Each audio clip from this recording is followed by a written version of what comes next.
Alright, I disconnected the alarm only because it was scaring Lance. Now he's in the house, but if I keep setting it off, he'll stay in the house for the rest of the night.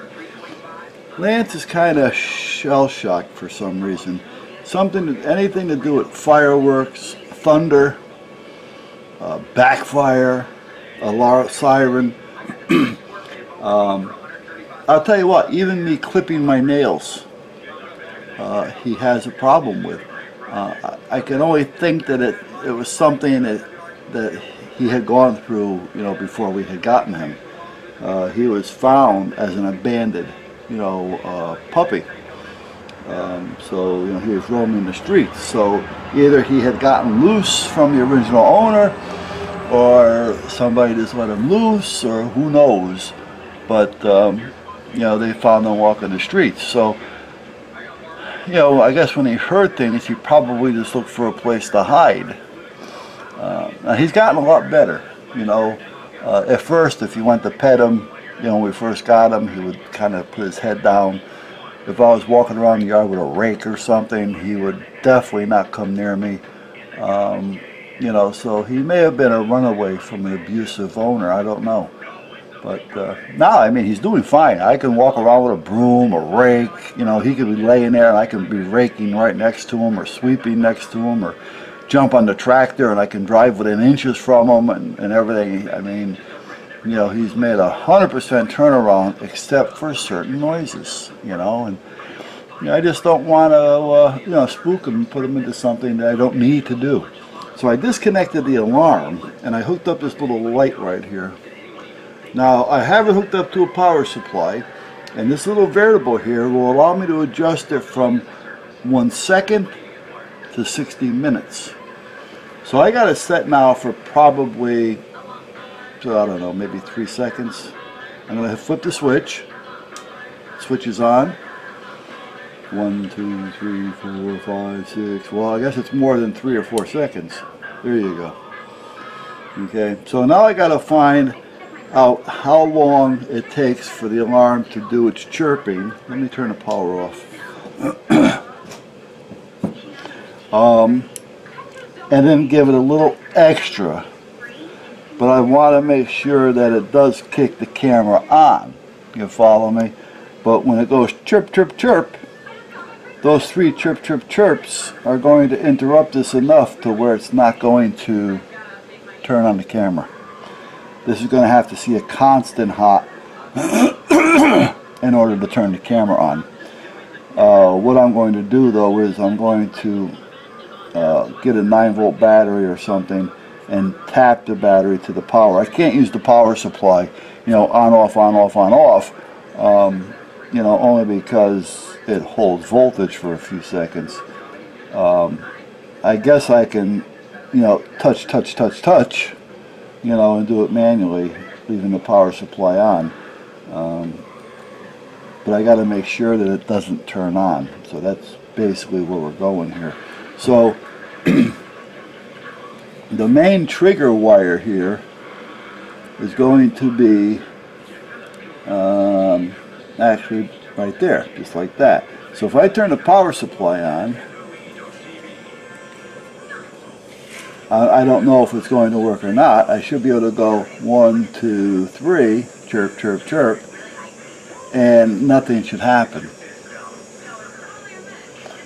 And that's what I'm hoping for. So I'm going to turn the power supply on. The power supply is now on. So let me turn this down just a hair, so we don't want to wait that long. Okay. So I'm going to do chirp, chirp, chirp. You're not going to hear that. I'm just, you know. Boom, boom, boom. Okay. Nothing. Perfect. Boom, boom, boom. Nothing. Okay. So let's just connect it now, see what happens. Boom. Okay. Alright, so this is going to work. So I have my little delay. I didn't have to build it.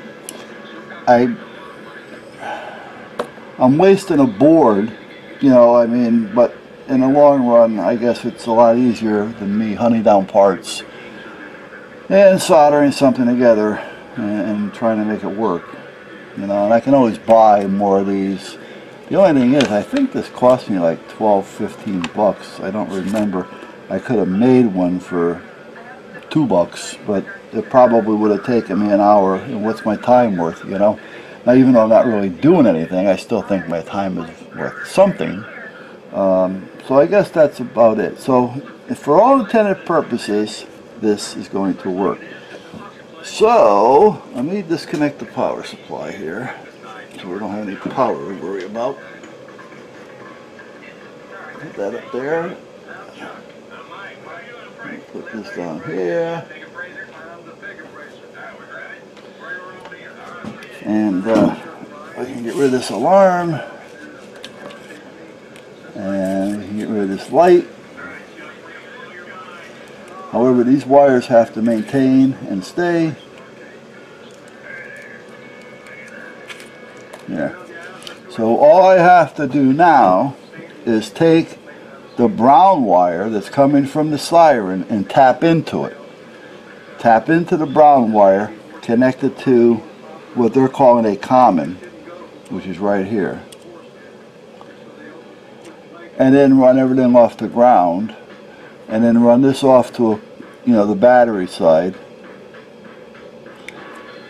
And at that point, the alarm, when I turn it on, the chirp, chirp, chirp, is going to be within the timing, so it's not going to interfere.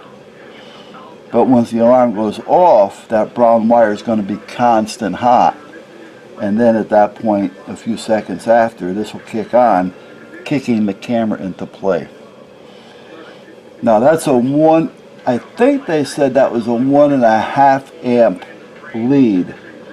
Alright, so we should be okay because I believe this is a 1.2 amp circuit. Yeah, 1.2 milliamp. Yeah. And the current drain on the relay, when the relay kicks in, is 40 milliamp.